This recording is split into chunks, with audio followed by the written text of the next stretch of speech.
जय हिंद दोस्तों, स्वागत है आपका अपने यूट्यूब चैनल स्टडी टाइम में।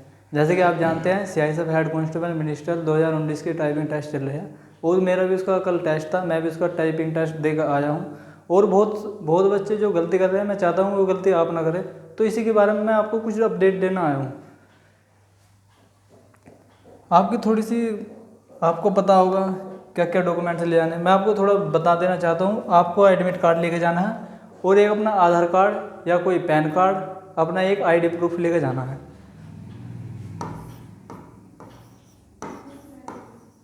आधार कार्ड। दूसरी आपकी क्वेश्चन, आपको जो दिक्कत आ रही होगी ये पूछना चाहेगा आप, टाइपिंग कैसी होती है, वहाँ से टाइपिंग किस प्रकार की होती है। तो मैं आपको बताऊँ टाइपिंग किस प्रकार की होगी। तो वहाँ को आपको एक ऐसा पेज मिलेगा और उस पर सेम ऐसे लिखा हुआ होगा, ऐसे ही सेम ये लाइन नहीं मिलने की, कुछ भी वर्ड मिलेगा आपको ये लिखा हुआ मिलेगा और कुछ आपको यहाँ मिलेगा जैसे 1960 और कुछ 1947 ऐसे सन मिलेगा और कोई ऐसा ये अंक भी आपको मिलेंगे। तो मैं आपको बताऊंगा कि आपको टाइपिंग कैसे करनी है। वहाँ से आपको इस तरीके का एक पेपर मिलेगा, उस पेपर से आपको यहाँ से स्टार्टिंग करनी है। और बहुत से बच्चे वहाँ पर गलती क्या कर रहे हैं, ये लाइन लिखी और यहाँ पर पहुँचे एंटर दबा दिया। मेरे पास में बैठा था एक दोस्त, उसकी टाइपिंग स्पीड बढ़िया थी, पर उस भाई ने गलती क्या करी, एक लाइन लिखी और एंटर दबा दिया, एक लाइन लिखी एंटर दबा दिया। तो उस भाई ने बहुत गलती कर दी। तो आप बताओ उसकी स्पीड का भी कुछ फ़ायदा नहीं हुआ।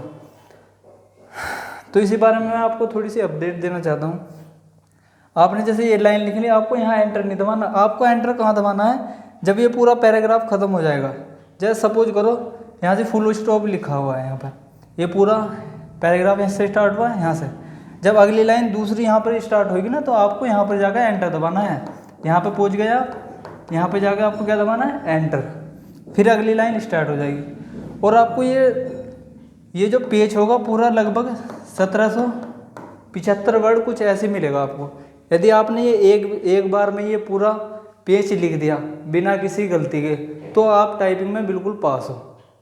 यदि आपने ये पेज लिखा है और इसमें भी गलती है आपकी बहुत, तो शायद वो कुछ दिक्कत आ सकती है।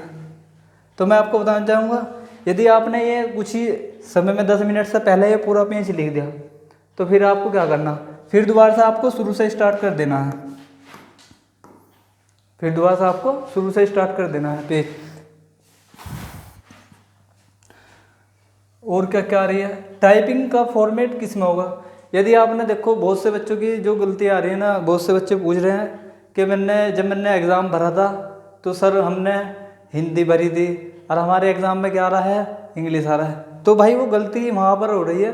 जब आपने एग्ज़ाम भरा था, फॉर्म भरा था, तो आपने हिंदी भरा, पर जब आप पीएचडी के लिए गए थे ना, तो वहाँ पर आपने इंग्लिश टाइप करा होगा, वहाँ से इंग्लिश चुना होगा, तो आपका इंग्लिश नहीं आ रहा है इसलिए। और आपको पता ही होगा कितने वर्ड पर मिनट मांग रहे हैं, 35 वर्ड पर मिनट, इतनी स्पीड मांग रहे हैं। इसमें भी आपको मैं बता दूं, शायद आपकी 95% एक्यूरेसी जरूरी है। 95% एक्यूरेसी जरूरी है। जैसे मैंने लिखा है, मैंने एक कल शॉर्ट वीडियो डाली थी छोटी सी, तो उसमें एक भाई का मैसेज आया था। तो ये पूछ रहा था, भाई मैंने जब फॉर्म भरा था हिंदी भरा था, जब मैं पीएचडी देने गया तो फिर इंग्लिश भरा था, तो सर मेरी टाइपिंग जो करनी होगी वहाँ पर किस में करनी होगी।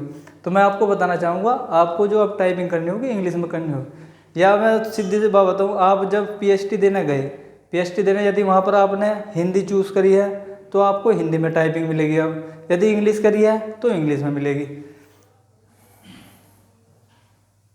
तो और क्या क्या, और इसमें यह भी पूछा है बैक स्पेस का यूज़ इसमें होगा या नहीं होगा। तो मेरे भाई इसमें बैक स्पेस का यूज़ आप कितनी बार भी कर सकते हो। बहुत से मैंने देखे हैं, बहुत से यूट्यूब चैनल है, 2-4 मैंने वीडियो देखी थी, तो वे बता रहे हैं बैक स्पेस का यूज़ बस एक बार होगा। भाई तुम पूरा पेज लिख देना, आपने पूरा पेज लिख दिया, पर टाइम 10 मिनट से पहले तक, क्योंकि 10 मिनट से बाद में करोगे तो अपना आप ही कॉपी छीन लेंगे। यदि तुमने 10 मिनट के अंदर ही यहाँ से गलती करी, तुमने यहाँ लिख दिया, तुम्हें लग रहा है यहाँ पर ये वर्ड गलत है, तुम्हें लग रहा है यहाँ पर ये वर्ड गलत है, तो आप इसे काट सकते हो और दोबारा लिख सकते हो। बैक स्पेस कितने बार यूज कर सके हम, भाई बैक स्पेस आप कितनी बार भी यूज़ कर सकते हो, जितनी बार चाहे, इसमें कोई लिमिट नहीं दे रखी। क्योंकि भाई मैं बता रहा हूँ, क्योंकि मैं एग्ज़ाम देकर आया हूँ, इसलिए मैं बिल्कुल जो मैंने वहाँ पर देखा वही आपको मैं बता रहा हूँ। तो मेरे भाई मैं आपको बताऊँगा, बहुत से बच्चे कह रहे हैं और इसमें बैक स्पेस का यूज होगा, नहीं होगा। और इसमें कितना टाइम मिलेगा ये तो आपको पता ही होगा, 10 मिनट मिलेगा, 10 मिनट।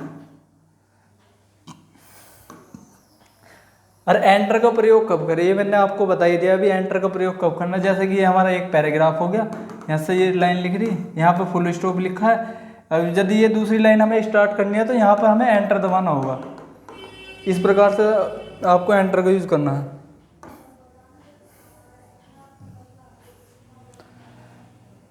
तो बस इतना ही हमारी वीडियो में। यदि वीडियो अच्छी लगे तो लाइक, शेयर और कमेंट करना ना भूलें। यदि आपकी कोई और समस्या हो तो आप बताइए, मैं आपको थोड़ा इतनी सी इन्फॉर्मेशन और देना चाहूँगा। यदि आपका एक नंबर भी एक्स्ट्रा है ना आपकी कट ऑफ से, तो आप टाइपिंग देने जाए।